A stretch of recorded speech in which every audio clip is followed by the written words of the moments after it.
Hi and welcome back. So I have not been in the mood this past weeks to make any kind of sort of dedicated video about something. So I figured why not make a gaming update video.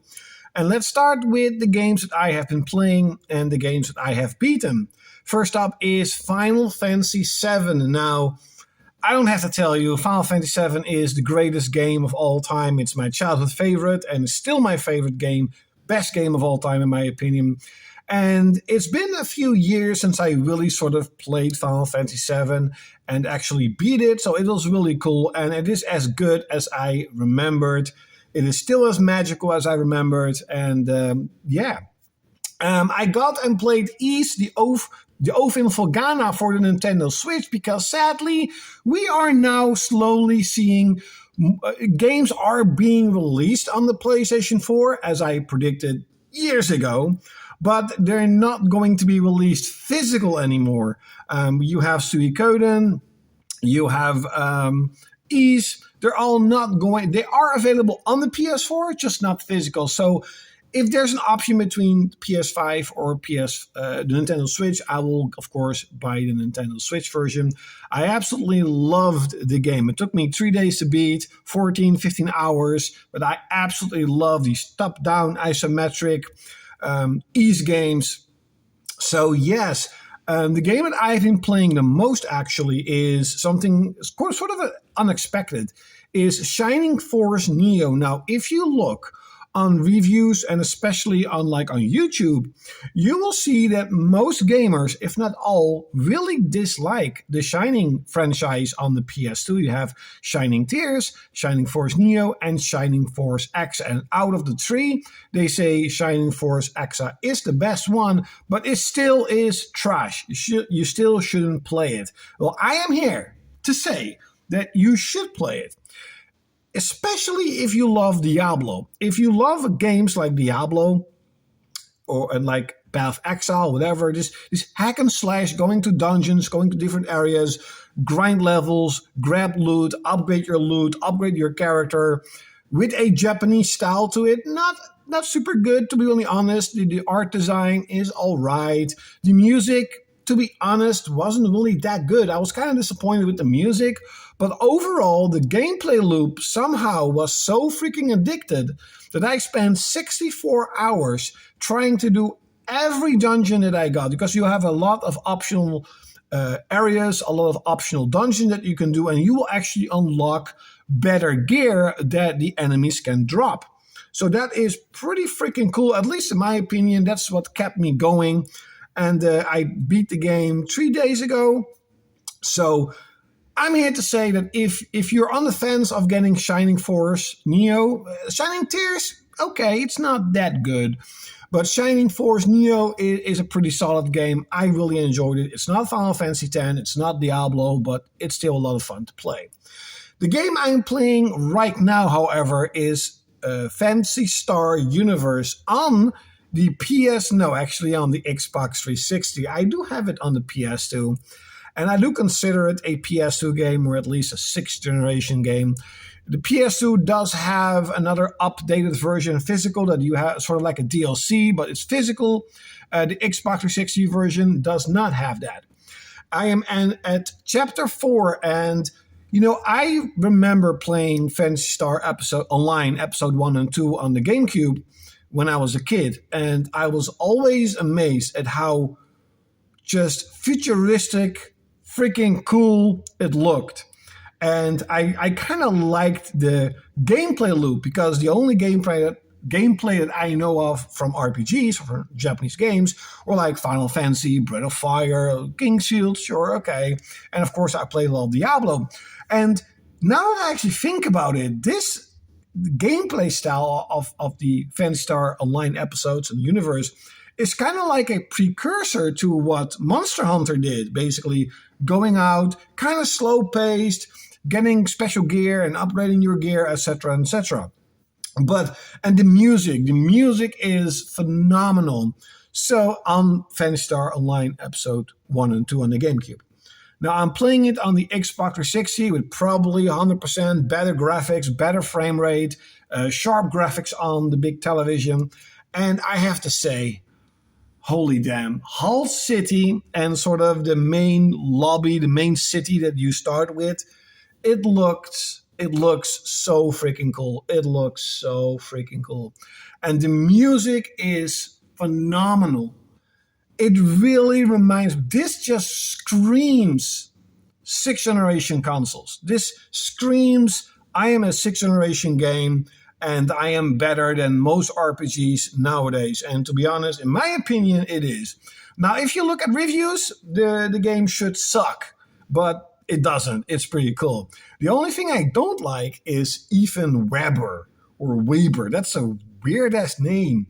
I don't like his visual design of Ethan Weber. It's just generic guy, whatever. It doesn't really matter. But Ethan Weber, his name is really weird.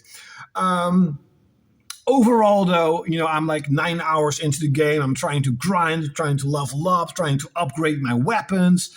And it seems that a lot of sort of shops in the world of Phantasy Star Universe are still closed, and you probably have to traverse into the storyline more to open up and to get more sort of features for the game. But this is a game that I think I will remember for a very long time, and a game that I'll definitely be invested in for a very long time. Now, I'm almost 7 minutes into this video. I apologize. I didn't want to make it this very long. So let's start talking about something else, because this year I have decided to not collect video games. I will buy Xenoblade Chronicles X, of course. And I will buy the Lunar Collection. Of course. That is, by the way, available on the PS4 physical. So that's pretty cool. Now, there are sort of some games like the Farland collection has been announced, but as of right now, it's like only for Japan. So we don't really know it's going to come out here in the West. I do hope so. But overall, that's kind of it. I don't want to collect video games. I have other things that I wanted to do this year that sort of needs my financial attention, right? And I just figured to myself, like, this is the perfect time. This is the perfect time to sort of take a year out of collecting video games and just play the shit stuff that I have, because I have so much that I want to play. I want to play, of course, the games that I just mentioned. I want to play some Atelier Iris 2 that I want to play. I want to play Xenosaga 1, 2, and 3. I want to play Dragon Quest 5. There's so much stuff that I want to play. More Tales of games. I want to sort of play the Def Jam games. I was actually working on Def Jam Vendetta. I was pretty far into that game. So there's so much stuff that I want to play. So I'm not going to collect video games this year. That's kind of weird, but hey, I have enough to play. And so, yes, we are hearing rumors about the PlayStation 6. Come on. Come on. Way too early. They say the architecture of the PS6 is basically done. They also say it's going to be digital only with like a physical add-on. That is something that we all expect now.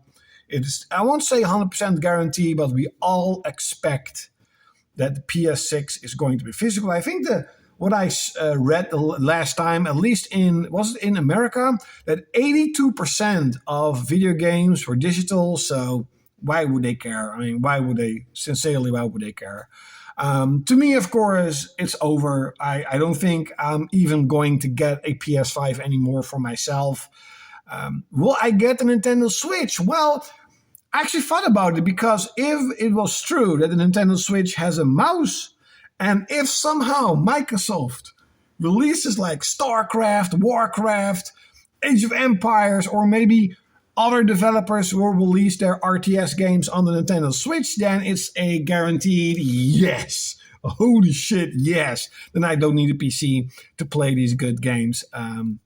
Especially stuff like StarCraft and Warcraft, but especially StarCraft. I was never a huge Warcraft fan. I was definitely way more into StarCraft, Rise of Nations, Red Alert 2, and Red Alert 1, etc., etc.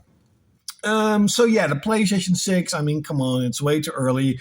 They say it's going to be released in 2027. That means that I was right about Naughty Dog's Intergalactic being basically the swan song, if you could even call that, of the PlayStation 5. It could even be cross generation, where it's going to be on PS5 and PS6.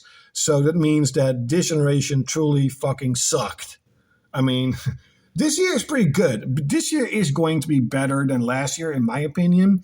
But Monster Hunter Wilds it looks good. Don't get me wrong, it looks incredible. But I'm just thinking, well, what difference is it going to be compared to Monster Hunter World?